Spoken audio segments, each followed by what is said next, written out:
হাত ছাড়েন ম্যাম, এসবের মানে কি? মারিয়া তুই থাম। সিনথিয়া ও নাটক করতেছে। আমি জানি ও আমাকে ঘৃণা করে বলে সে আমাকে চিনেও না চেনার ভান করতেছে। ওকে ফাইন, হ্যাঁ আমি চিনি। তবে আপনারা আমাকে আগের অন্তর মনে করেছেন, কিন্তু আমি আর সেটা নেই। আর না আমার মধ্যে আপনার জন্য কোনো অনুভূতি অবশিষ্ট আছে। মুছে দিয়েছি আপনাকে মন থেকে। আর খবরদার বলে আমার লাইফে দ্বিতীয়বার আসার চেষ্টা করবেন না। যখন আপনাকে মন প্রাণ দিয়ে ভালোবেসেছিলাম তখন তো ভালোই, আমার ভালোবাসার সুযোগ নিছেন। এখন আমার মধ্যে কোনো আর ভালোবাসা নেই। আমি নিজেকে পরিবর্তন করে ফেলেছি। তাই দয়া করে আমাকে আগের কথাগুলো মনে করিয়ে দিয়ে আর কষ্ট দেবেন না প্লিজ। আমি আমার ভুলটুকু বুঝতে পারছি, আমাকে ক্ষমা করে দাও অন্তর। যান, ক্ষমা করে দিলাম, কিন্তু আমার লাইফে আসার চেষ্টা করবেন না প্লিজ। আমাকে আমার মতো থাকতে দিন। না, আমি পারবো না তোমাকে ছাড়া থাকতে। এর চেয়ে ভালো তুমি নিজ হাতেই আমাকে মেরে ফেলো, না হলে আমাকে আরেকটিবার সুযোগ দাও।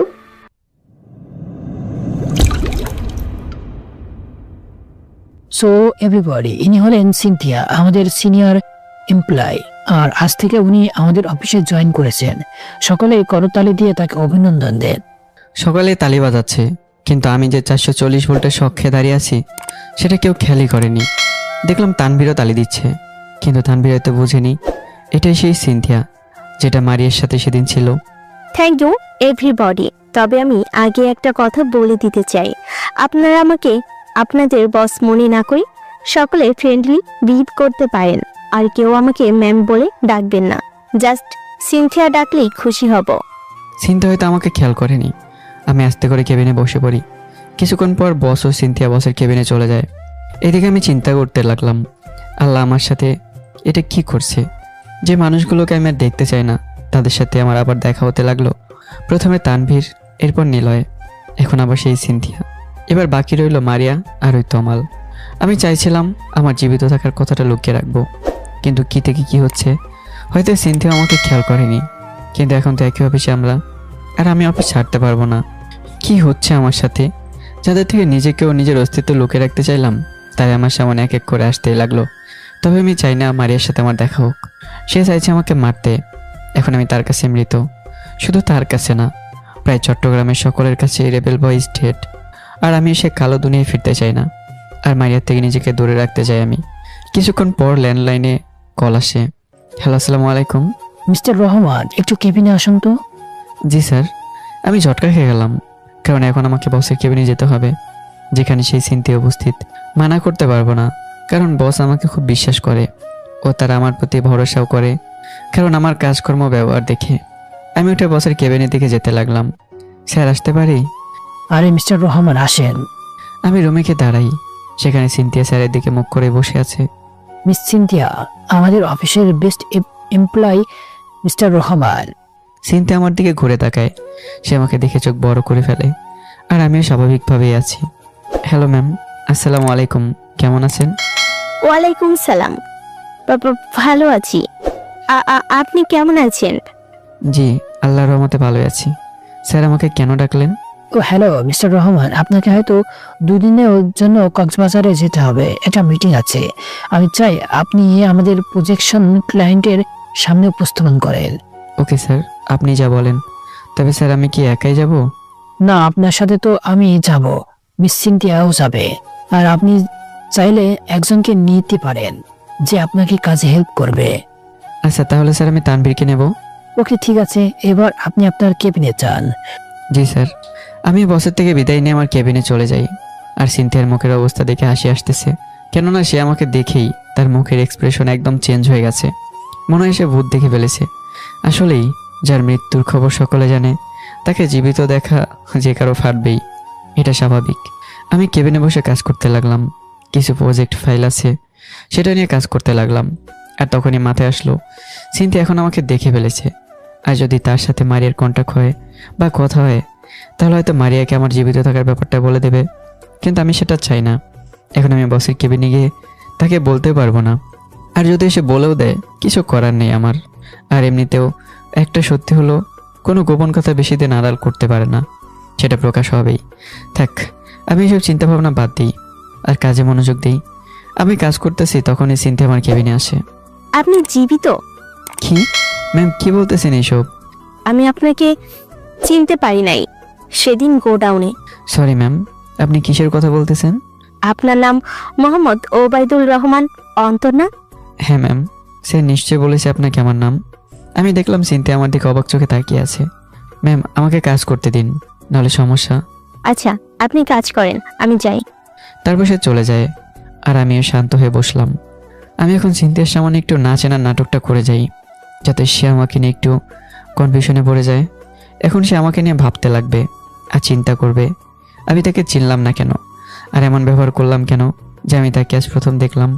এখন তার মাথায় কাজ করবে একে তো আমি অন্য কেউ, না হলে আমার মেমোরি নষ্ট হয়ে গেছে। সেটাই ভালো, অন্তত আমি একটু নিশ্চিন্তে থাকতে পারবো। তবে একটা সমস্যার সম্মুখীন হতে পারি হয়তো, সেটা হলো এখন সিনথিয়া যদি মারিয়ার সাথে কন্ট্যাক্ট করে আর আমার ব্যাপারে সব বলে দেয়, তাহলে সেও আমার পিছনে পড়ে যাবে, হয়তো আবার আমাকে মারার চেষ্টা করবে। তবে আমি তো মরেই গেছি, জাস্ট উপর দিয়ে বেঁচে আছি আর কি, কিন্তু ভেতর দিয়ে তো আমি জীবিত নেই। কারণ যাকে মন প্রাণ দিয়ে ভালোবাসলাম সেইখানে আমার ভালোবাসা না বুঝে আমার সম্পর্কে পুরোপুরি না জেনে আমাকে মারতে চাইছে, কিন্তু আল্লাহ আমাকে বাঁচিয়ে রাখলো। তবে জানি না সামনে কী হবে আমার সাথে। থাক, যা হওয়ার হবে, এখন কাজ করাই ভালো। আমি দুপুর পর্যন্ত কাজ করলাম, লাঞ্চ টাইম হয়ে গেছে। তানভীর আমার কেবিনে আসে। দোস্ত চল, লাঞ্চ হয়ে গেছে, একসাথে লাঞ্চ করে নিই। 1 মিনিট, জাস্ট একটা ফাইল একটু চেক করে নিই। আমিও ফাইল চেক করে তানভীরের সাথে চলে গেলাম অফিস ক্যান্টিনে। আমরা সেখানে লাঞ্চ করতে লাগলাম। তানভীর, তোকে সিনথিয়ার কথা বলেছিলাম না, যে মারিয়ার সাথে ছিল আমাকে মারার সময়? হ্যাঁ, কেন হঠাৎ এই কথা? কারণ আজকে অফিসে যে সিনথিয়া আসে সেটার কেউ না, সেই সিনথিয়া, এবং সে আমাকে দেখেই চিনে ফেলেছে। কিন্তু তাকে চিনেও আমি না চেনার ভান করেছি। বলিস কি? হ্যাঁ, এখন হয়তো একটা সমস্যার সম্মুখীন হতে পারি। যদি সিনথিয়া মারিয়াকে বলে দেয় যে আমি জীবিত আছি, তাহলে হয়তো আবার কিছু একটা করবে আমাকে মারার জন্য। আমি জীবিত থাকতে তোর কোনো ক্ষতি হতে দেব না। আর কথা রইল মারিয়ার, সে যদি জানতেও পারে তাহলেও কিছু করতে পারবে না সে। থাক, এইসব নিয়ে টেনশন করে লাভ নেই। তবে তানভীর, একটা কথা আমার মাথায় ঘুরপাক খাচ্ছে। কি? তমালের কথা। জানি না সে এখন শহরের কি অবস্থা করে বসে আছে। সেটাও ঠিক, তুই থাকাকালীন কিছুই করতে পারে নাই, এখন তুই তো নেই। জানি না সে শহরের কি অবস্থা করে বসে আছে, তবে নিলয় তো বলছে শহর একদম ঠিক আছে। তোর কি মনে হচ্ছে? ভালো কেমনে হবে, কারণ নিলয় তো আর তমালের সব কিছু জানে না। তুই কিছুটা হলেও জানিস, আর আমি তমালের A to Z জানি। সে কখন কিভাবে কোথায় কি করতো সব জানা আছে। তবে তমালের একটা ব্যবস্থা করা দরকার। জানি না আমার মৃত্যুর খবরের পর সে শহরের কি অবস্থা করে বসে আছে। দোস্ত, সে তো শহরে গোপনে ক্রিমিনাল বানাবেই, আর তার তো আরও 2 নাম্বারই কাজ আছে, সেটা তো জানিসই। তো তুই কি করতে চাচ্ছিস, নাকি আবার ব্যাক করবি? ভুলেও না, তবে আমি নীলকে দিয়ে কাজটা করিয়ে নেব। তমালের জন্য অনেক মানুষের অশান্তি সৃষ্টি হয়েছিল, যা পরে আমরাই সামলে নিয়েছিলাম। তবে এখন জানি না কি হচ্ছে শহরে। তাহলে কি করবি তুই? না, একমাত্র তুই পারিস তমালের কাহিনী শেষ করতে, কারণ একমাত্র রিবেল বয় পারে তমালের কিস্সা খতম করতে। ভুল সেটা যে কেউ করতে পারে, শুধু মনে শক্তি প্রয়োজন আর আত্মবিশ্বাস হলেই পারবে। কিন্তু তমালের ব্যবস্থা তুই পারবি করতে? বাদ দে ভাই, আমি পারবো না তোর সাথে কথা দিয়ে, আমি হার মানলাম। তারপর কথা বাদ দিয়ে লাঞ্চ শেষ করে আবার কেবিনে চলে গেলাম। কাজ করতে লাগলাম, বিকেল পর্যন্ত কাজ করলাম। কাজ শেষ করে আমি কেবিন থেকে উঠতেই আমার মেয়ে কলিগ তানিশা দৌড়ল। এই মিস্টার, আপনি কি ফ্রি আছেন? জি আছি, কেন? না মানে, চলেন না একটু কফি খাই দুজনে। ও সরি, ভুলেই গেছি, আমার একটু কাজ আছে, অন্য কোনো দিন খাবো। আচ্ছা ঠিক আছে, তাহলে চলুন একসাথে বের হই। জি চলেন। আমিও তানিশা বের হয়ে গেলাম। তানভীরও আসে। কিরে, বাসায় কি নিবি? দেখি না কি নাস্তা নেওয়া যায়। আপনারা দুজনেই একসাথে থাকেন? জি, কয়েকদিনের জন্য একসাথে আছি, তারপর আমি আবার আমার বাসায় চলে যাব। ও আচ্ছা ঠিক আছে, কাল কথা হবে। আমি জানি, বাই। জি, খোদা হাফেজ, ভালো থাকবেন। তারপর তানিশা চলে যায়। অন্তর, তানিশা তোর সাথে এভাবে চিপকাইতা ছিল কেন? আর এমনি, আর কই চিপকাইতেছে? মামা, আমি সব বুঝি তো। আমাকে কি ছোট বাচ্চা পাইছিস? মনে তো হচ্ছিল তোর সাথে তার চলতেছে। আমার তো চলতেছে, তোর তো দৌড়াইতেছে সেটা। দৌড়াইছে মানে? হিমার দিকে তো তাকাস কেন? হ্যাঁ, কই? আর কে কে কে হিমা? শালা ভুলে গেছিস আমি কে? আমার চোখে ফাঁকি দিতে পারে না কেউ। আমি দেখি তো কাজ ফাঁকি দিয়ে কে কার দিকে তাকিয়ে থাকে। আমার চোখ ফাঁকি দিবি? ধুর শালা, চল নাস্তা নিয়ে বাসায় যাব। লো ঠেলা। আমরা একটা নাস্তার দোকানে গিয়ে কিছু নাস্তা নিলাম, তারপর বাসায় চলে গেলাম। ভাই আছেন? হ্যাঁ, নাস্তা নিয়ে আসছি, একটু গরম করে নিয়ে আমরা ফ্রেশ হয়ে আসি। জি ভাইজান। আমরা গিয়ে ফ্রেশ হয়ে ড্রেস চেঞ্জ করে নিলাম ও হল রুমে এসে নাস্তা করতে লাগলাম। নাস্তা করতে করতে আড্ডাও দারুণ চলে। এরপর ল্যাপটপ নিয়ে বসে পড়ি আর কাজ করতে লাগলাম, কারণ স্যার বলেছিল আমাকে প্রেজেন্টেশনের উপস্থাপক হতে হবে, তাই একটু ভালো করে কাজে মনোযোগ দিতে হচ্ছে। আর এমনিও কতগুলো ফাইল দিয়ে দিছে আমাকে, কাজের চাপও বেশি। অন্তর, কি রে, এত মনোযোগ দিয়ে কি করিস? ভাইরে ভাই, সামনে কক্সবাজারও যাইতে হবে। স্যার বলে যে আমাকে নাকি প্রেজেন্টেশন উপস্থাপন করতে হবে, এখন আবার কতগুলো ফাইল দিয়ে রাখছে। ও ভালো কথা, তোকে আমার সাথে যেতে হবে। ওই, আমাকে কেন যাইতে হবে? আমি তো নতুন। চুপ শালা, তুই আমি যাব মজা করার জন্য, তবে স্যারকে বলে দেখি আর একজনকে নিতে পারি কিনা। কেন, এবার তুই কাকে নিবি? কেন, আমার ছোট ভাই নিলয় নাই? আমি চেষ্টা করব স্যারকে ম্যানেজ করে নিলয়কেও নিয়ে যেতে পারি কিনা। যদি আমাদের সাথে না নিতে পারি তাহলে তাকে টাকা দিয়ে দেব, সেও চলে যাবে কক্সবাজারে, তারপর তিনজনে একত্রে মজা করব। ল্যাবিটা দারুণ। তিনজনেই হলিডে পালন করার জন্য এই সিজন ভালা না। শীতকাল বেটা, সমুদ্রে নামলেই তো 440 শেক শক লাগে। চুপ বেটা, একটা চান্স পাইছি ঘোরার, এখন মিস করতাম কেমন করে। ভাই রে ভাই, তুই শালা অফিস টুকরে ফ্রেন্ডস ট্যুরে রূপান্তরিত করতে চাচ্ছিস শালা? শরম কর, অফিসের টাকা দিয়ে ঘোরার প্ল্যান করতেছিস? যা শালা, কথা বলিস না, কাজ করতে দে। আমিও মনোযোগ দিলাম, আর এমন সময় আমার কল আসে। হ্যালো, আসসালামু আলাইকুম, কে বলতেছেন? অন্তর, জি, কে বলছেন? অপর পাশ থেকে কান্নার শব্দ শুনছি আমি। হ্যালো, কে বলতেছেন? হ্যালো হ্যালো, কিন্তু অপর পাশ থেকে কান্নার শব্দই শুনতে পাচ্ছি। আর হঠাৎই কল কেটে যায়। বুঝলাম না কে কল দিচ্ছে আমাকে। লামিয়ে দেয়নি তো? না না, ও কল দেবে কেন? চাচুর সাথে কথা হয়েছে তো, তোর বাদ দেই, কাজে মনোযোগ দিই আমি। এমনিতে অনেক কাজ বাকি। আমি কাজ করতে লাগলাম, তারপর রাতের বেলা কাজ শেষ করে তিনজনে খাবার খেয়ে নিলাম, আরেকটু ফাইলগুলো চেক করে নিলাম, এরপর দিলাম ঘুম। সকালবেলা অ্যালার্মের আওয়াজে ঘুম ভেঙে যায়। আমি উঠে ফ্রেশ হয়ে নেই, এরপর নামাজ পড়ে নেই, তারপর চলে গেলাম হল রুমে। সেখানে গিয়ে টিভি অন করে টিভি দেখতে লাগলাম। অন্তর, তোর মোবাইল বাজে। আমি রুমে গেলাম, সেখান থেকে মোবাইল নিলাম, তারপর রিসিভ করলাম। হ্যালো, আসসালামু আলাইকুম, কে বলতেছেন? চুপ হয়ে আছে। আজব তো, মজা নিচ্ছেন নাকি? কথা বলেন না কেন? নাকি বোবা?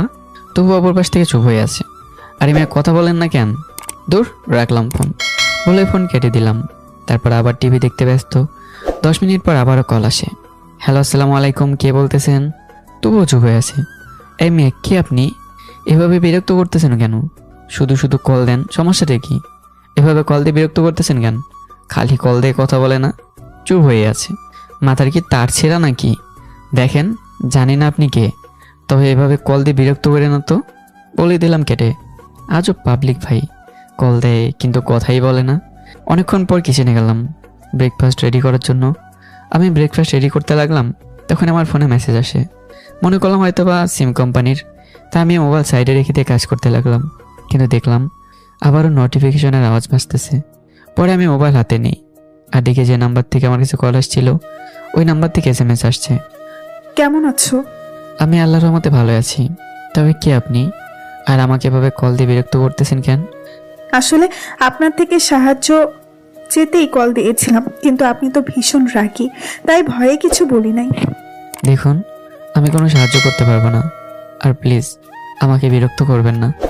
প্লিজ আমাকে একটু সাহায্য করুন, একমাত্র আপনিই পারবেন আমাকে সাহায্য করতে। আচ্ছা, আপনি আগে বলেন তো, আপনি ভাই না বোন? আমি একটা মেয়ে, তবে আপনার বোন হব না আমি। এবার বুঝতে পারছি আপনি কি। তানিশা, আপনার থেকে এটা আমি আশা করিনি। কি? এই তানিশাকে? নাটক বন্ধ করবেন? আর ধুর, আপনি যেই হন না কেন তো বিরক্ত করেন না তো। তারপর আর মেসেজ আসেনি। আমি ব্রেকফাস্ট বানিয়ে তারপর তানভীর ও নিলয়কে ডেকে তুললাম। তারপর তারা ফ্রেশ হয়ে আসে, আর আমরা তিনজনে ব্রেকফাস্ট করে নিই। এরপর চলে গেলাম অফিসের জন্য রেডি হতে। আমরা রেডি হয়ে নেই, এরপর নিলয় থেকে বিদায় নিয়ে আমি তানভীর অফিসে চলে যাই। অফিসে গিয়ে কেবিনে বসতেই তানিশা আমার কেবিনে। হাই অন্তর, কেমন আছো? ভালো, তবে আপনার থেকে এটা আমি আশা করিনি। আমি আবার কি করলাম? প্রথমত আমাকে কল দিয়েছেন, ভালো কথা, কথা বলেননি কেন? দ্বিতীয়ত আমাকে এভাবে বিরক্ত করার কি দরকার ছিল? এমনি অফিসের অনেক কাজ নিয়ে টেনশনে আছি, আবার SMS দিয়ে কিসের হেল্প চাচ্ছেন? কি বলতেছো তুমি এসব? আমি এসব কিছুই তো করিনি, বরং তোমার নাম্বারই তো আমার কাছে নাই। দেখুন, নাটক বন্ধ করুন, সুন্দর করে বলতেছি। যা বলা সরাসরি বললেন, এভাবে না বললেও পারতেন। মানে কল দিচ্ছেন, কথা বলেননি কেন? অন্তর, সত্যি বলছি, আমি এমন করিনি, বিশ্বাস করো। আর তখন আমার মোবাইল আবার SMS আসে। কি করো, নাস্তা করছো? এটা দেখার পর আমি শিওর হলাম তানিশা সত্যি বলতেছে। সরি, আসলে আমি একটু প্রেশারে আছি তো, তাই আপনাকে ভুল বুঝলাম। ইটস ওকে, কিন্তু কে তোমাকে বিরক্ত করতেছে একটু দেখাও তো, আমিও দেখতে চাই। না, লাগবে না, আমি সামলে নিতে পারবো। আচ্ছা, আর শোনো, আমরা আজকে একসাথে লাঞ্চ করব। আচ্ছা ঠিক আছে। তারপর তানিশা চলে যায়, আর এইদিকে আমাকে SMS এর গোডাউন দিয়ে রাখছে। কি হয়েছে, রিপ্লাই দাও না কেন? আর কে এই তানিশা? কি হয়েছে অন্তর, প্লিজ রিপ্লাই দাও। এবার কিন্তু বিরক্ত লেগে উঠলো। চিনি না জানি না হুদায় মেসেজ দিচ্ছে, তাই আমি মোবাইলটা বন্ধ করে দিলাম আর মনোযোগ দিলাম কাজের দিকে। একেবারে দুপুর পর্যন্ত কাজ করলাম আমি। লাঞ্চ টাইম হতেই তানিশা আমার কেবিনে উপস্থিত। এই মিস্টার, লাঞ্চ টাইম হয়েছে, কাজ রাখেন আর চলেন। 1 মিনিট, আমি একটু আমার কেবিনটাকে গুছিয়ে রাখলাম, আর তখনই বেরোতে যাব, সিনথিয়াও দেখি সেখানে উপস্থিত। কোথায় যাচ্ছেন মিস্টার রহমান? জি, লাঞ্চ করতে যাচ্ছি, লাঞ্চ টাইম তো। আপনি ফাইলের কাজ শেষ করেছেন? জি ম্যাম, একটু বাকি আছে, লাঞ্চ করে এসে ফাইলের বাকি কাজটা শেষ করব। আচ্ছা ভালো, তবে আজকে আপনাকে আমার সাথে যেতে হবে, প্রজেক্ট ফাইল নিয়ে একটু কাজ আছে। কখন ম্যাম? জি, অফিস শেষ হলে। আচ্ছা ম্যাম। তারপর সিনথিয়া চলে যায়, আর আমি মোবাইলটা হাতে নিয়ে তানিশাকে নিয়ে ক্যান্টিনে চলে যাই। তো এখানে তো নাস্তা আছেই, যদি বিরিয়ানি পাওয়া যেত তাহলে ভালো হতো। তবে তুমি বিরিয়ানি পছন্দ করো, তাই না? হ্যাঁ, আরে এটা তো জাতীয় প্রিয় খাবার, কে এটা অপছন্দ করে? সমস্যা নেই, একদিন তোমার জন্য করে আনবো। আচ্ছা ঠিক আছে, তবে দাঁড়ান, তানবীরকে একটা কল দিই। আচ্ছা দাও। আমি মোবাইলটা অন করলাম আর দেখলাম সেই আননোন নাম্বার থেকে 35টা SMS। ভাইরে, এটা মনে হয় কোনো বড় লোক, আমার পিছে লাগলো কেন? আমি নাম্বারটা ব্লক করে দিলাম আর তানবীরকে কল দিলাম। কিরে, কোথায় তুই? ক্যান্টিনে আয়।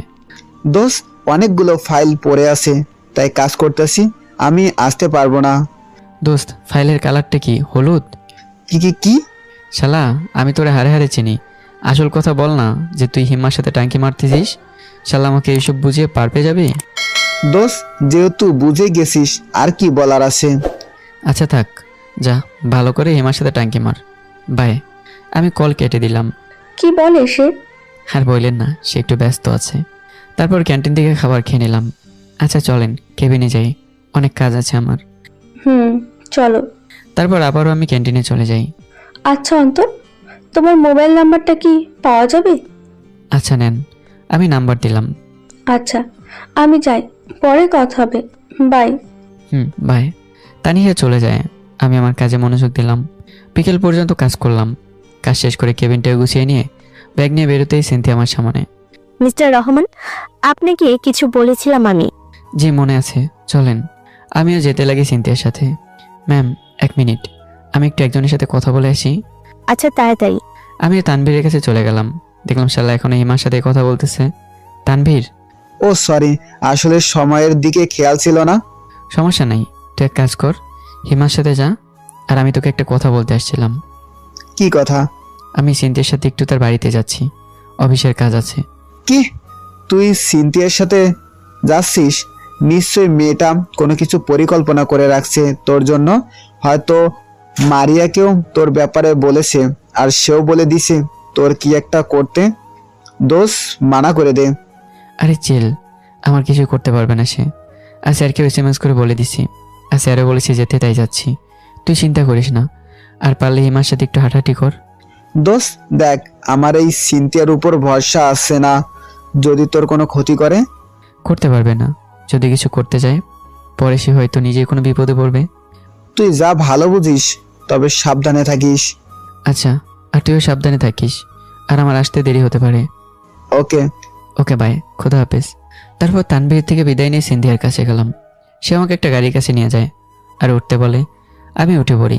তারপর সে গাড়ি চালিয়ে একটা বাড়ির দিকে নিয়ে যায় আর গাড়ি থামায়। সে গাড়ি থেকে নামে, আমি নেমে তার সাথে যেতে লাগি। আমরা দরজার সামনে দাঁড়িয়ে আছি আর সিনথিয়া দরজায় বেল বাজিয়ে দেয়। আমরা দাঁড়িয়ে আছি, আমি একটু আশেপাশে তাকালাম। না, বাড়ির আঙিনাটা অনেক সুন্দর। আমি পিছনের দিকে তাকাতেই দরজা খুলে আমি সামনে তাকাই। সামনে তাকাতেই হয়ে গেলাম, কারণ আমার সামনে একজন দাঁড়িয়ে আছে। সে আর কেউ না, মারিয়া। মারিয়া আমার দিকে তাকিয়ে আছে তো ঠিকই, কিন্তু তার চোখে আমি পানি দেখছি। কিন্তু কেন? আর সিনথিয়া আমাকে এখানে আনছে কি মারিয়ার সাথে দেখা করানোর জন্য নাকি? তবে আমার মনে পড়ল আমি সিনথিয়ার সাথে না চেনার নাটক করেছিলাম। এখন এখানেও একই কাজ করতে হবে। আসসালামু আলাইকুম। অন্তর, জি, আমাকে চেনেন? কথা শেষ না হতে আমাকে জোরে জাপটে ধরে আর কান্না করে দেয়। আমি বুঝলাম না ব্যাপারটা কি হয়ে গেল। আমাকে ক্ষমা করে দাও তুমি। আমি না জেনেই তোমাকে মারতে চাইছি, কিন্তু সত্যি বলতেছি আমি আমার বাবার মৃত্যুর প্রতিশোধ নিতে চেয়েছিলাম, কিন্তু আমি জানতাম না কে আমার বাবাকে হত্যা করে। আমি শুধু এটাই জানতে পারছিলাম একটা গ্যাংস্টারের হাতে আমার বাবা মারা যায়। আর যখনই আমি গ্যাংস্টারের খোঁজ করি তখন সকলে রেবেল বয়ের কথা বলে। আমিও মনে ধরিয়ে নিছিলাম আমার বাবার হত্যাকারী তুমি।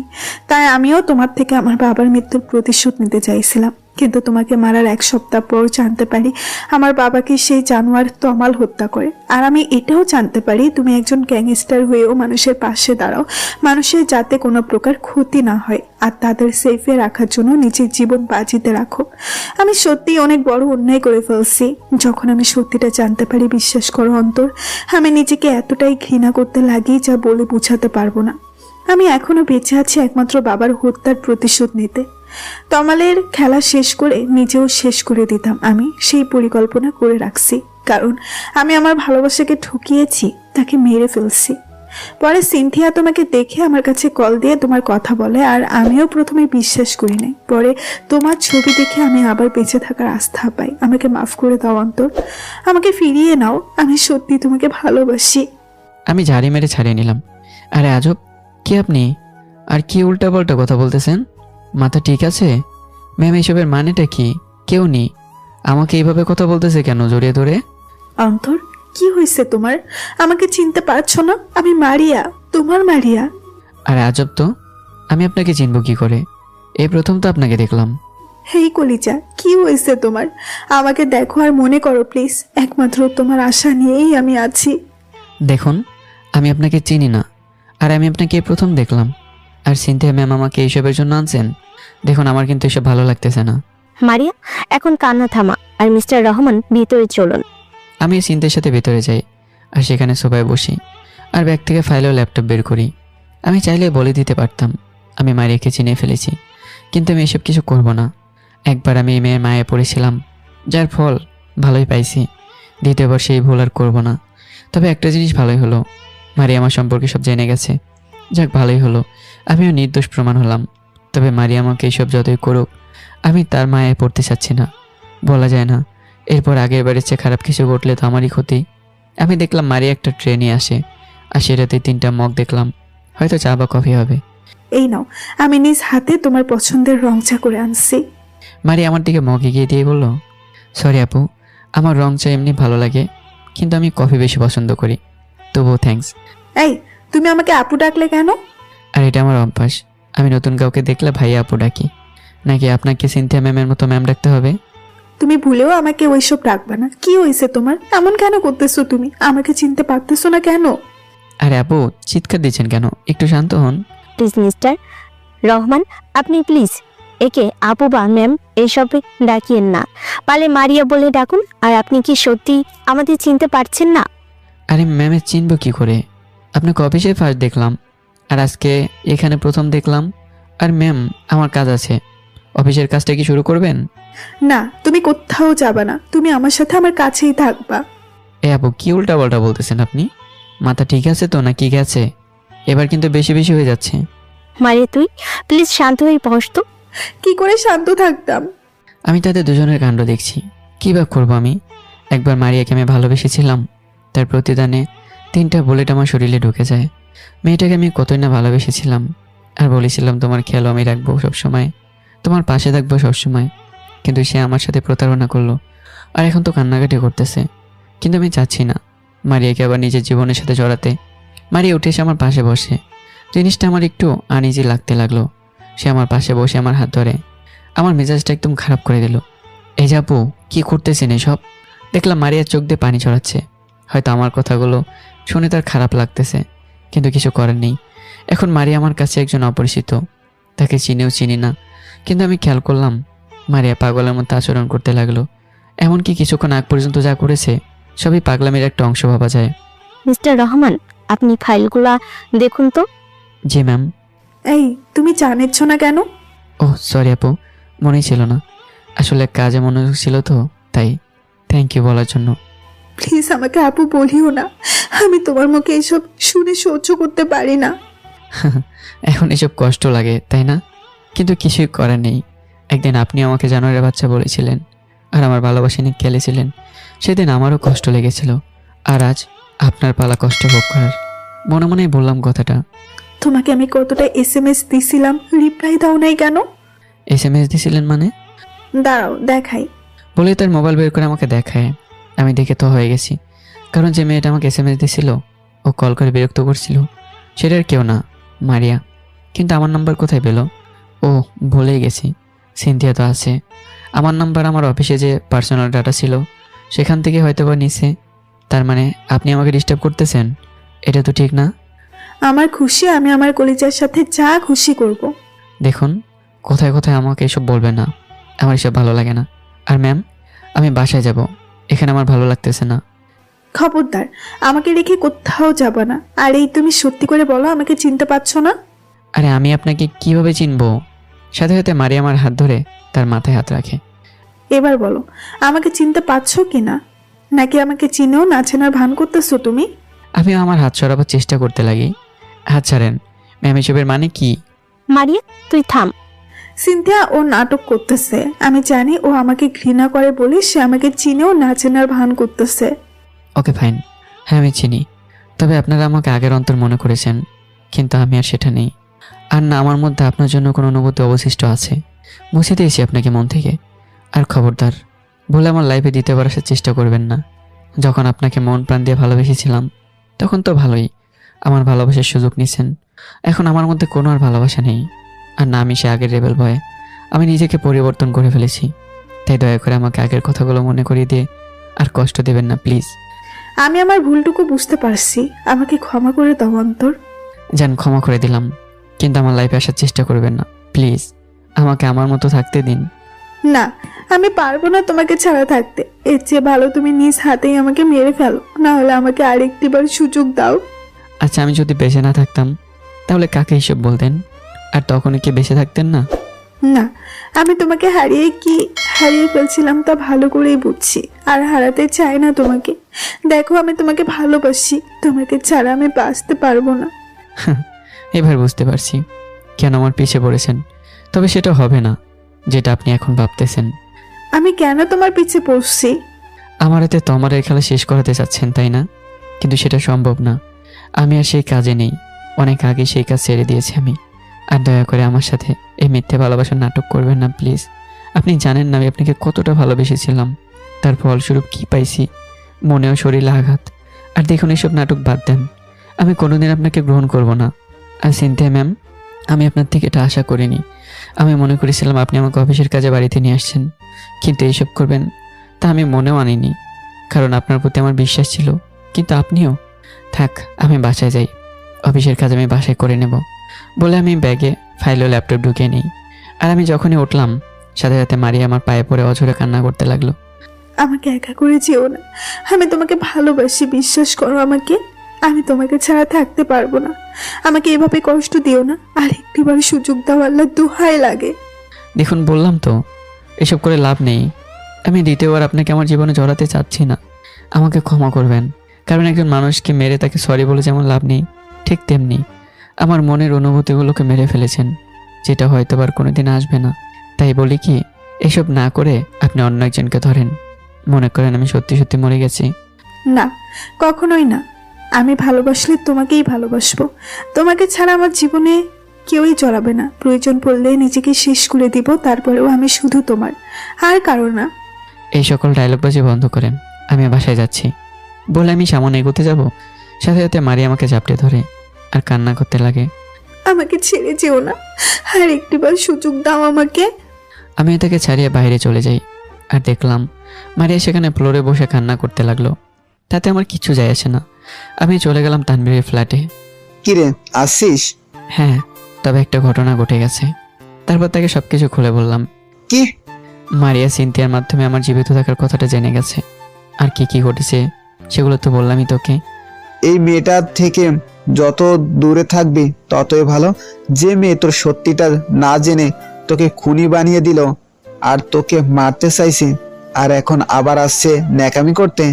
হ্যাঁ, তবে নিলয়কে ব্যাপারটা বলা যাবে না, কারণ নিলয়ের মেজাজ অনেক খারাপ। কখন মারিয়ার কি করে বসে আল্লাহই জানে। ঠিক বলছিস তুই। আর এভাবেই তানভীর নিলয় থেকে ও মারিয়াকে দূরে রেখে মজা মাস্তি ও কাজের মাধ্যমে 3টা দিন পার করে দিলাম। 3 দিন পর সন্ধ্যাবেলা। ভাই আজকে আমি চলে যাব। আরে আরো কয়েকটা দিন থাক, সামনে কক্সবাজার যাওয়ার প্ল্যান আছে। না ভাই, আপনার গ্যাং সামলাতে হবে, আপনার সেই মানুষগুলোকে তো আমি এখন সামলে রাখি। তবে ভাই, সবাইকে আপনার জীবিত থাকার কথাটা বলবো? না, প্রয়োজন নেই। এখন যেভাবে চলতেছে সেভাবেই চলুক। তারপর আমি আর তানভীর মিলে নিলয়কে বাস স্ট্যান্ড পর্যন্ত দিয়ে বাসে উঠিয়ে দিই। সাবধানে যাবি, আর সেখানে পৌঁছে আমাকে একটা কল দিবি। জি ভাই, আপনারাও সাবধানে থাকবেন। হ্যাঁ, তারপর বাস ছেড়ে দেয় আর আমরাও তানভীরের বাসায় চলে আসি। দোস্ত, আজকে থাক না এখানে। না বেটা, থাকছি তো তোর সাথে, এখন বাসায় যাওয়া উচিত। আমি ব্যাগ নিয়ে তানভীর থেকে বিদায় নিয়ে বাড়িতে চলে যাই।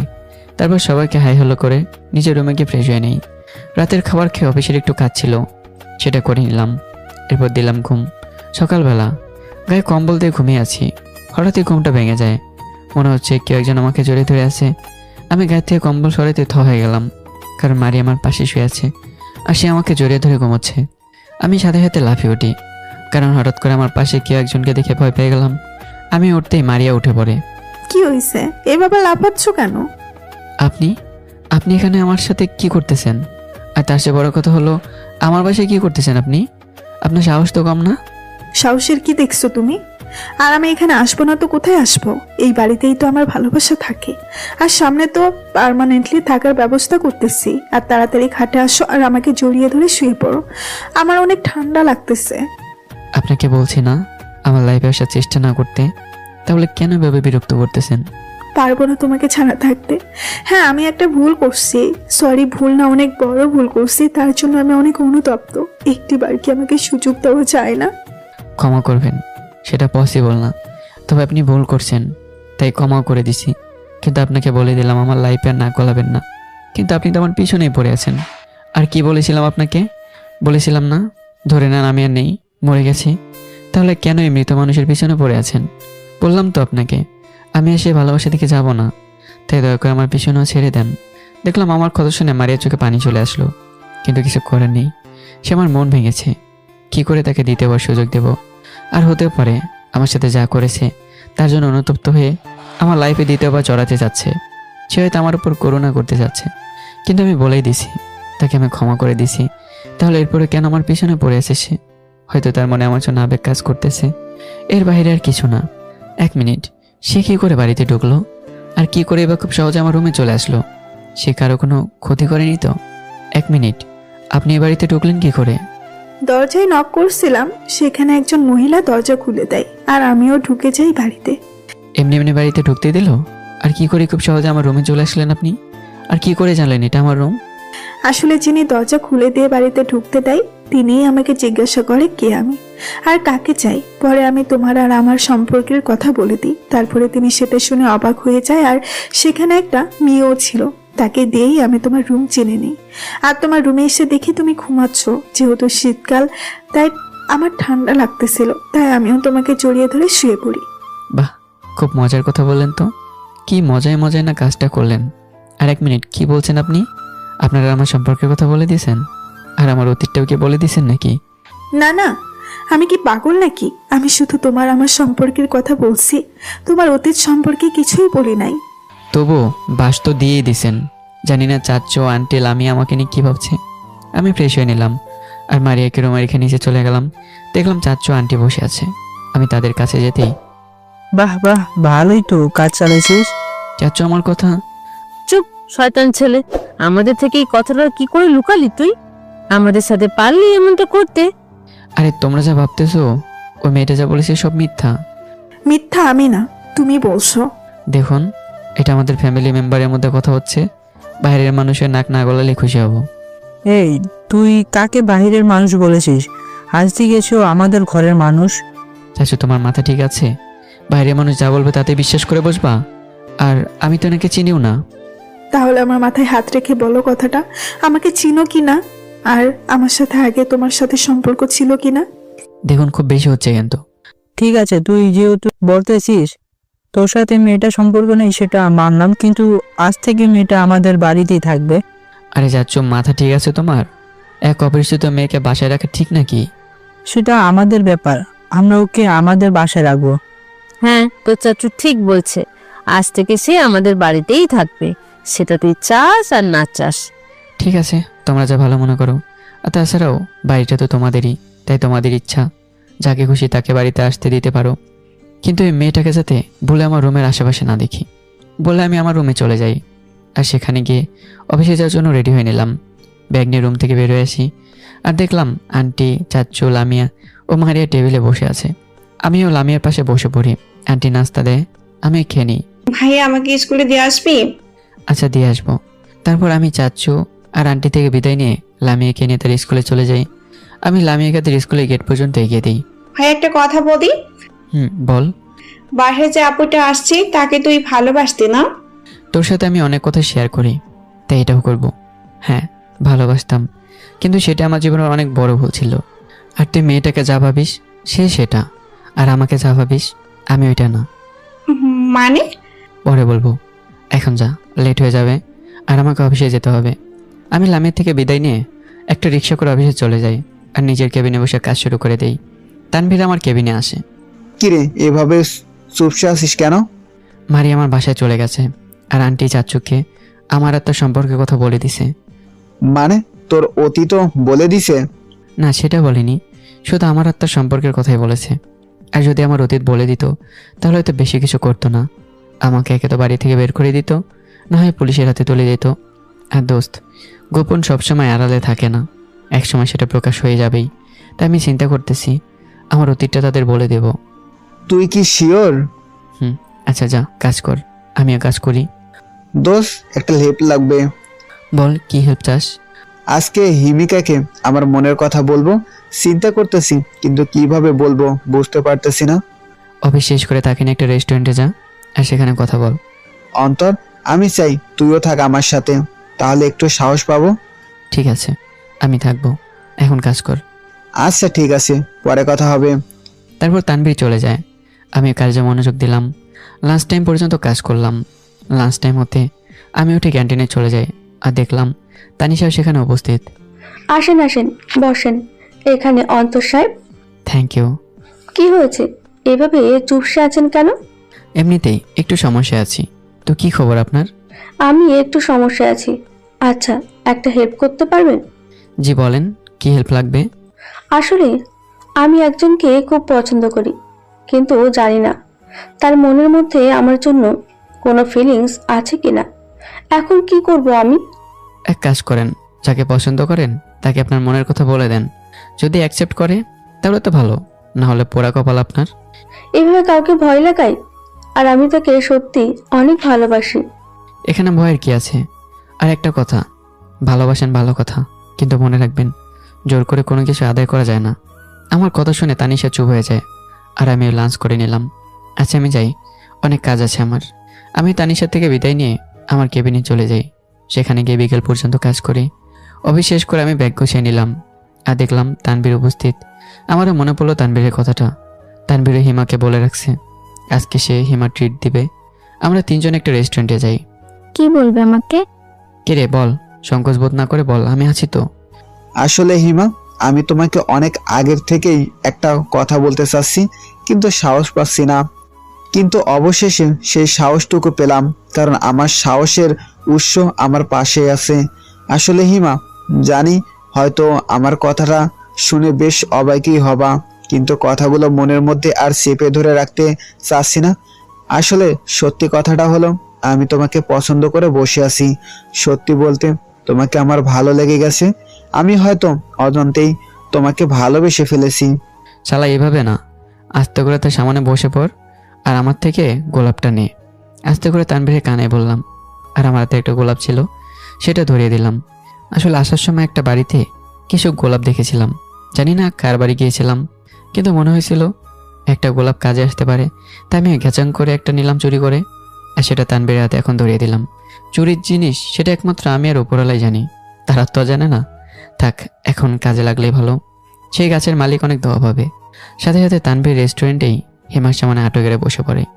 আমি সত্যি তোমাকে অনেক পছন্দ করি আর অনেক ভালোবাসি, কিন্তু মনের মধ্যে সেই অনুভূতিগুলো লুকিয়ে রাখছিলাম, আর অবশেষে সেই অনুভূতিগুলো প্রকাশ করলাম। লাভ ইউ হিমা।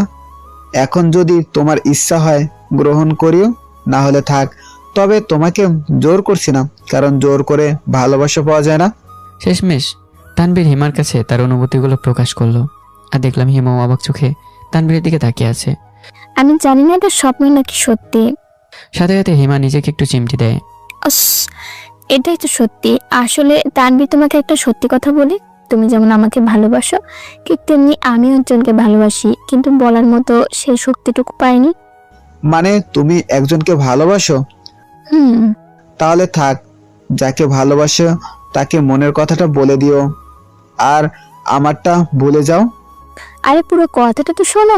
আমি যাকে পছন্দ করতাম সে তো আমাকে আজকে প্রপোজ করলো। মানে?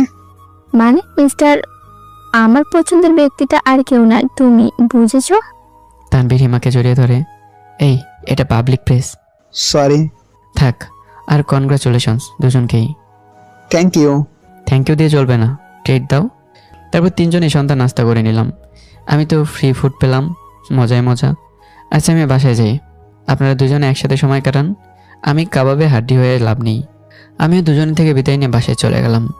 আজকে সত্যি খুব ভালো লাগতেছে। যাক, দুজনে সেটিং করে দিলাম, কিন্তু নিজেরটাই থাক, বাদ দেই সব। আমি বাড়ির দরজায় গিয়ে ক্লিক করলাম। কিছুক্ষণ পরে দরজা খুলে দেয়, দেখলাম মারিয়া দরজা খুলে দিল। আমি তাকে এড়িয়ে রুমে চলে যাই। সেখানে গিয়ে ফ্রেশ হয়ে হল রুমে চলে যাই। সেখানে গিয়ে দেখলাম আন্টি চাচু সবাই বসে আছে, আর আন্টি কান্না করতেছে। চাচু, আন্টি কান্না করতেছে কেন? কি হয়েছে? আর লামিয়া কোথায়? অন্তর, লামিয়াকে পাওয়া যাচ্ছে না। কি কি বলতেছো তুমি এসব? আমি আন্টির পাশে গিয়ে বসে আন্টিকে জড়িয়ে ধরি। আন্টি আমাকে ধরে অযোধ্যায় কান্না করতে লাগলো। অন্তর, আমার লামিয়াকে আমার কাছে ফিরিয়ে আন, আমার মেয়েটা কই গেল? আন্টি তুমি কান্না থামাও, আমি দেখতেছি। চাচু, তুমি লামিয়ার বান্ধবীদের আর ওর টিচারের কাছে জিজ্ঞাসা করছিলা? হ্যাঁ রে বাবা, করছি, কিন্তু তারা বলে স্কুল ছুটির পরে নাকি সে গেট দিয়ে বাইরে চলে যায়। তুমি আন্টিকে সামলাও, আমি দেখতেছি লামিয়া কোথায় আছে। আমি রুমে গিয়ে শীতের কাপড় পরে নিলাম। আসতে পারি? যে কিছু বলবেন? আমিও তোমার সাথে যাব। লাগবে না, আপনি বাসায় থেকে চাচু আর আন্টির খেয়াল রাখলেই ভালো হবে। আমি বাইরেটা সামলে নেব। আমি বলে বাইরে চলে গেলাম আর শুরু করলাম লামিয়ার খোঁজ নেওয়া। আমি লামিয়ার প্রত্যেকটা বান্ধবীর বাসায় যাই লামিয়ার খোঁজ করার জন্য, কিন্তু লামিয়ার কোনো খোঁজ পেলাম না। আর তখন একটা কথা মনে পড়লো, লামিয়াকে একটা ছেলে ফলো করতো, আর আমাকে সেই ছেলেটার কথা বলেছিল লামিয়া। ছেলেটার নাম ছিল অয়ন। আমি অয়নদের বাসায় চলে যাই, আর তাদের বাড়ির দরজা নক করতে দরজা খুলে যায়। দেখলাম একজন মহিলা দরজা খুলে। আসসালামু আলাইকুম। জি, অয়ন আছে? তারপর অয়ন আসে, সে আমাকে দেখে ভয় পেয়ে গেছে। অয়ন, লামিয়া কোথায়? ভাইয়া, আপনি ওই দিন বলার পর থেকে আমি লামিয়ার পিছু নিয়ে ছেড়েছিলাম, আর আমি জানি লামিয়া কোথায়। আরে আরে রিল্যাক্স, আসলে লামিয়াকে পাওয়া যাচ্ছে না, তাই তোমার কাছে জিজ্ঞাসা করতে আসলাম। কি বলতেছেন ভাইয়া? কিন্তু আমি আজকে ওকে তো ছুটির পরেও দেখেছিলাম, সে বাড়ির রাস্তায় হাঁটছিল, আমি তো সেই রাস্তায় ছিলাম, কিন্তু ভাইয়া বিশ্বাস করেন আমি ওকে ফলো করা বন্ধ করে দিয়েছি। আচ্ছা, উফ, মেয়েটা কোথায় গেল? এক মিনিট ভাইয়া, আমি দেখেছিলাম লামিয়া যখন রাস্তা দিয়ে হাঁটছিল তখন একটা মাইকও দেখেছিলাম যেটা আস্তে আস্তে চলতেছিল, আর ঠিক সামনে ছিল লামিয়া, কিন্তু মনে করেছি এমনি গাড়িটা এভাবে চলতেছে, মনে হয় গাড়িটির সমস্যা আছে, নাকি ভাইয়া লামিয়া কিডন্যাপ হয়েছে। হোয়াট? কিডন্যাপ? তাও লামিয়া? কিন্তু লামিয়াকে কিডন্যাপ করে কী লাভ? আরে ভাইয়া, কিডন্যাপ করে কেন জানেন না? টাকার জন্য আর কি। আর তখনই চাচুর নাম্বার থেকে কল আসে, রিসিভ করলাম। হ্যালো চাচু। তাড়াতাড়ি বাসায় আসো, লামিয়ার খোঁজ পাওয়া গেছে। আমি কল কেটে দিলাম। কি হয়েছে ভাইয়া? লামিয়া নাকি খোঁজ পাওয়া গেছে। আচ্ছা তুমি বাসায় যাও, কষ্ট দিলাম তোমাকে। আরে ভাইয়া, এটাতে কষ্টের কি আছে? আচ্ছা ভাইয়া, আমি যাই। আসসালামু আলাইকুম। ওয়ালাইকুম আসসালাম। আমি অয়নকে বিদায় দিয়ে বাসায় চলে যাই। লামিয়া কোথায়? আগে এই অডিওটা শোনো। তারপর মারিয়া একটা অডিও চালায়, যা শুনে আমি স্তব্ধ হয়ে যাই।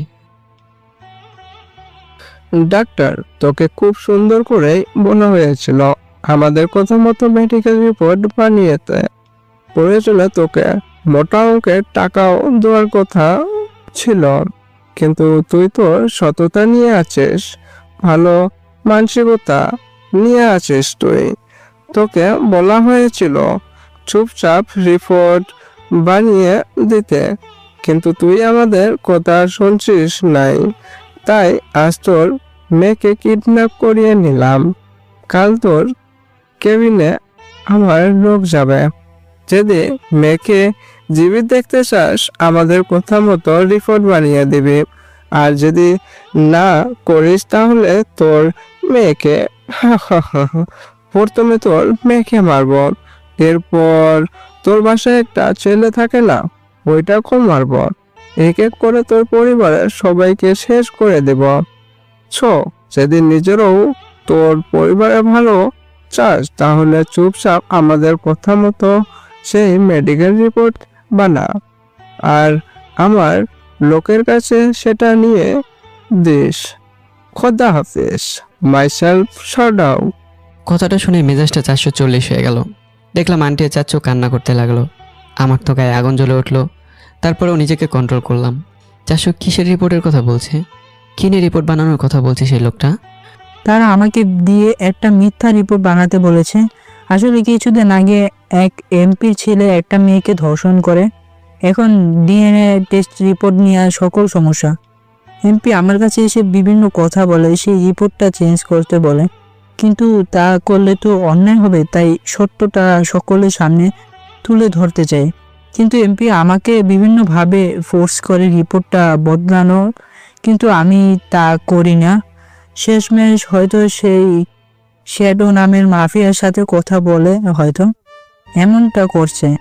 আমি কেমন অন্যায়কে প্রশ্রয় দিব, কিন্তু আমার সৎকর্মের জন্য আজ এই দিন দেখতে হচ্ছে।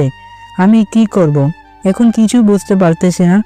আমাদের মেয়েকে যদি তারা কিছু করে ফেলে, আমার কলিজার টুকরাটা যদি কোনো কিছু হয়ে যায়, আমি কোনো দিন নিজেরকে ক্ষমা করতে পারবো না রে অন্তর। আমি চাচুর পাশে গিয়ে তাকে ধরি, আর সে আমাকে জড়িয়ে কান্না শুরু করে দেয়। চাচু তুমি শান্ত হও আর কান্না থামাও। যেহেতু সকল সমস্যা সেই মেডিকেল রিপোর্ট নিয়েই, তাই তুমি রিপোর্টটা বানিয়ে সব ম্যাটার ক্লোজ করে দাও। কারণ আমরা তাদের সাথে পেরে উঠবো না। তারা কি আর আমরা কি? চাচু কাল তুমি তাদের কথা মতোই রিপোর্ট বানিয়ে দিও। আমরা চাই না কোনো সমস্যা হোক। মারিয়া আমার কথা শুনে থ হয়ে আছে, কারণ মারিয়া জানে আমি চাইলে সেই শ্যাডোয়ের হাল খারাপ করে দিতে পারি। কিন্তু সে আমার এই কথাটা শুনে একদম থমকে যায়। সে আমার থেকে এটা আশা করেনি। দেখো চাচ্ছু, এখন এটা ছাড়া আমাদের কাছে আর কোনো উপায় নেই। সো আমাদের এটাই করতে হবে। আর চিন্তা করো না, লামিয়ার কিছুই হবে না। আল্লাহর উপর ভরসা রাখো। আর যাও, ফ্রেশ হয়ে নাও। এভাবে কান্নাকাটি করে লাভ নেই। তারা তো বলেই দিছে রিপোর্ট বানিয়ে দিলে আমাদের লামিয়াকে ছেড়ে দেবে। সো চিন্তা করার কিছু নেই। তারপর আমি রুমে চলে গেলাম, আর দেখলাম মারি আমার পিছে পিছে রুমে আসে আর দরজা লক করে দেয়। এই যে মিস, আপনি আমার রুমে কেন? আপনাকে মানা করেছিলাম না আমার সামনে না আসতে, আর দরজা লাগালেন কেন? তোমার থেকে এটা আমি আশা করি নাই অন্তর। যে ছেলে নাকি অন্যায় দেখতেই পারে না, আজ সেই ছেলেই কিনা অন্যায় দেখার পরেও কিছুই বললো না। অন্তর, প্রথমত একটা মেয়ে ধর্ষণ হয়েছে, তোমাকে তার প্রতিবাদ করা উচিত। কিন্তু তুমি তো একদম সাধারণভাবেই সাধারণ মানুষের মতোই কথাটা বললে। অন্তর, তুমি কি করে এতটা পরিবর্তন হয়ে গেলে? তারা তোমার চাচুকে দিয়ে একটা মিথ্যা বানাতে চাচ্ছে। আচ্ছা, ওই মেয়েটার কি হবে এখন? তার তো সম্মান থাকবে না, আর না সে ন্যায় বিচার পাবে।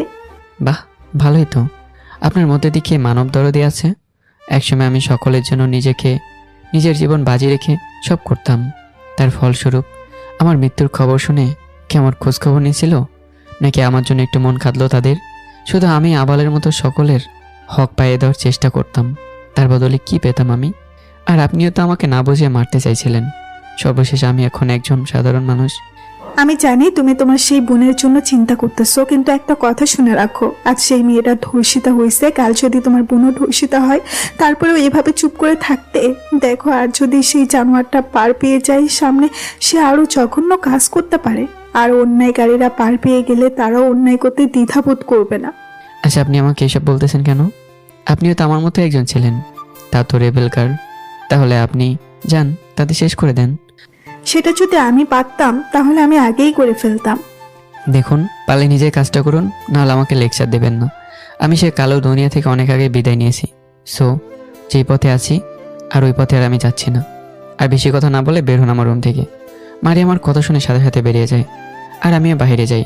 এরপর রাতের বেলা বাসায় আসি আর খেয়ে দিয়ে ঘুমিয়ে পড়ি। সকালবেলা অ্যালার্মের আওয়াজে ঘুমটা ভেঙে যায়। আমি উঠে ফ্রেশ হয়ে নিলাম। এরপর অফিসের জন্য রেডি হয়ে ডাইনিং টেবিলে চলে গেলাম নাস্তার জন্য। অন্যদিকে মারিয়া আমাকে এরকম শান্তশিষ্টভাবে দেখে অবাক না হয়ে পারল না। এটা কি সেই অন্তর যে সামান্য কুটুক্তি দেখলেই ঝাঁপিয়ে পড়তো? আর সেই অন্তর নাকি অন্যায়কে প্রশ্রয় দিত না, আর যার আশ্রয়ে অন্তর ছিল আজ তাদের মেয়ের এত বড় বিপদ হলো, তাও শান্ত হয়ে আছে সে। তাছাড়াও একটা মেয়ের সাথে এত খারাপ একটা ঘটনা ঘটে গেল, তারপরেও সে চুপচাপ শান্ত হয়ে বসে আছে। তার মানে কি সেই রেবেল বয়টা কি চিরতরে হারিয়ে গেল নাকি? এদিকে আমি শান্তভাবে নাস্তা করে নিলাম, কিন্তু চাচ্চু ও আন্টি না খেয়ে আছে। তারা নাস্তা পর্যন্ত স্পর্শ করেনি। দেখো, এভাবে না খেয়ে থাকলে তো চলবে না। তারা তো বললই যে মেডিকেল রিপোর্ট বানিয়ে দিলে আমাদের লামিয়াকে ছেড়ে দেবে। দেখো, তোমরা এভাবে করলে তো চলবে না। খেয়ে দিয়ে একটু শক্তি বানাও। কেমনি খেতাম রে বাবা, আল্লাহ জানে মেয়েটা কিছু খাইছে কিনা। আমি কিছুই খাবো না, আমি হসপিটালে গেলাম। তখনই দরজায় বেল বেজে উঠলো। আমি গিয়ে দেখতেছি। মারিয়া দরজা খুলে সিদ্ধ হয়ে যায়। লামিয়া। লামিয়াকে দেখে মারিয়ার সাথে সাথে লামিয়াকে জড়িয়ে ধরে। এদিকে লামিয়াকে দেখে চাচ্চু আন্টি সকলে নাস্তার টেবিল থেকে উঠেই সোজা লামিয়ার কাছে চলে যায়। আম্মু, আম্মুরে কেমন আছিস? আব্বু আমি ভালো আছি আর ঠিক আছি। এটা কি করে সম্ভব হলো?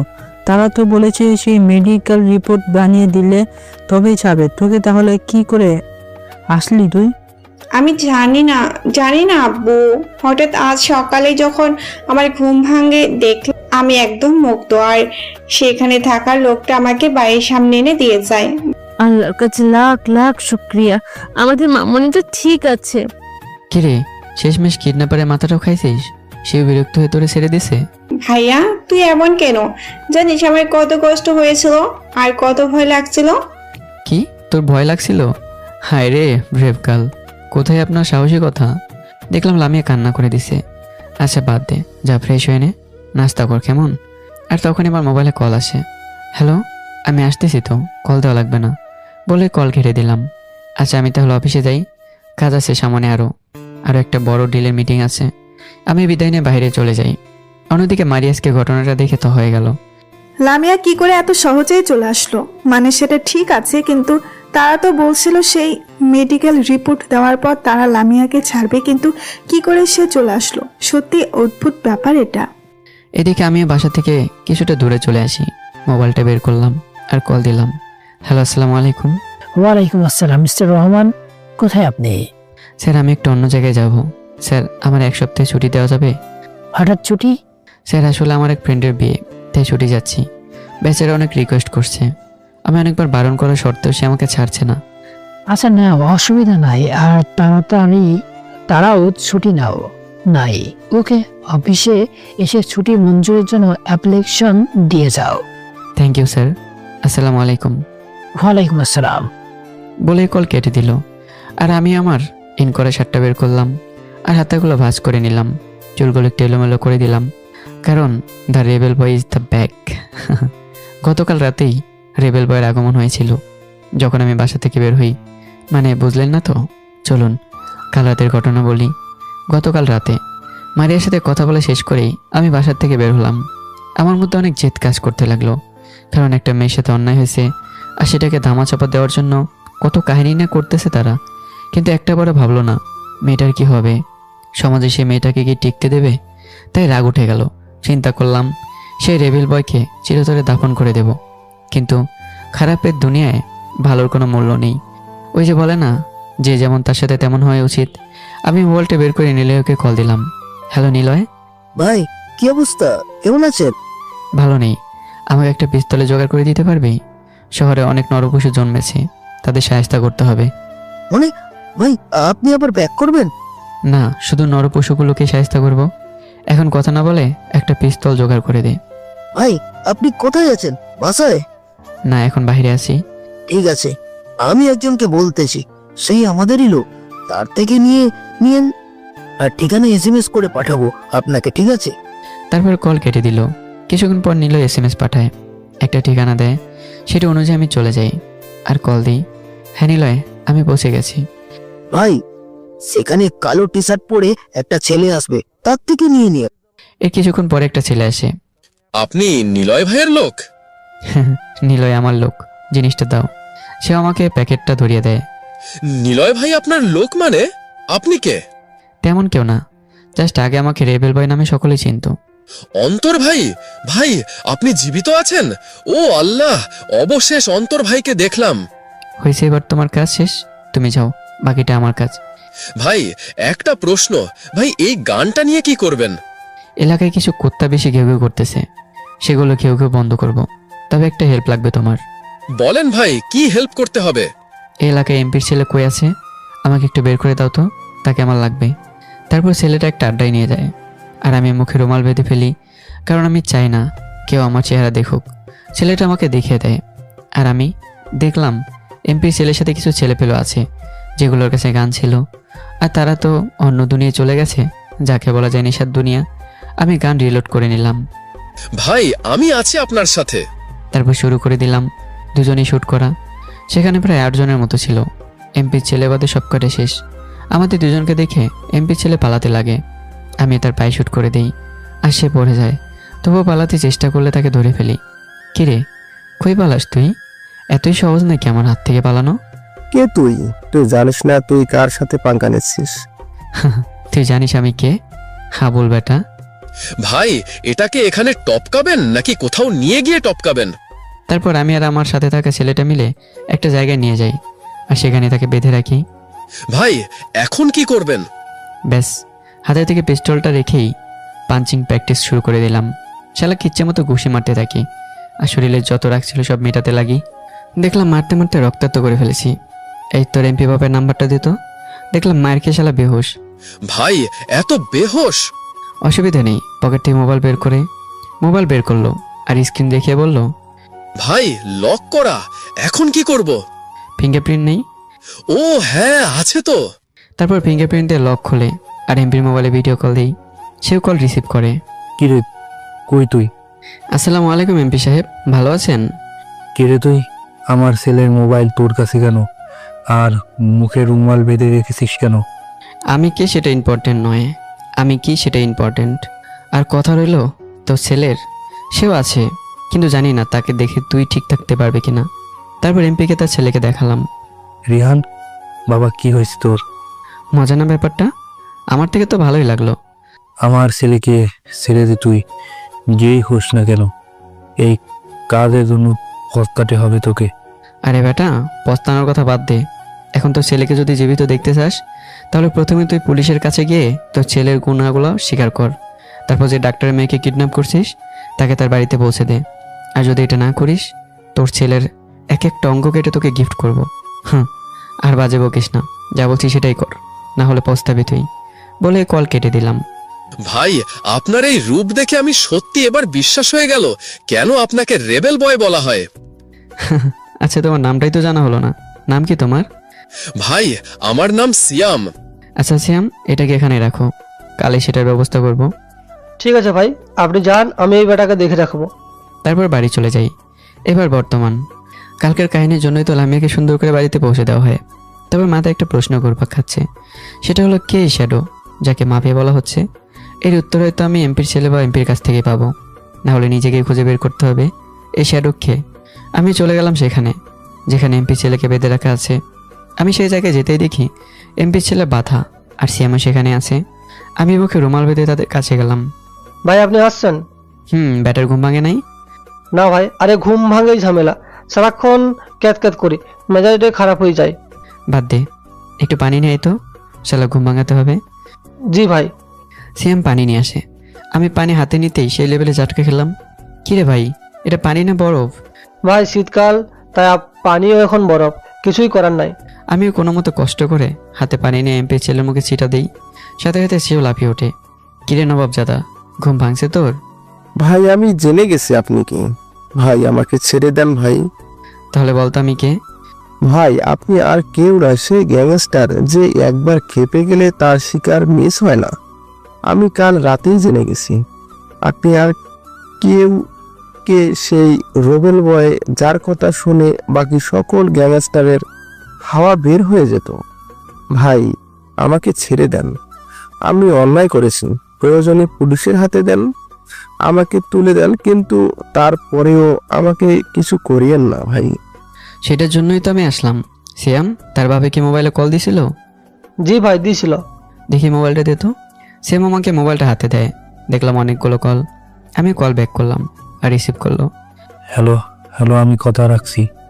আমি পুলিশের কাছে গিয়ে আমার ছেলের গুনাহ কবুল করছি, আর সেই ডাক্তারের মেয়েকেও কোনো ক্ষতি না করে ছেড়ে দিচ্ছি। এবার আমার ছেলেকে ছেড়ে দে। এই এমপি, সম্মান করে কথা বল।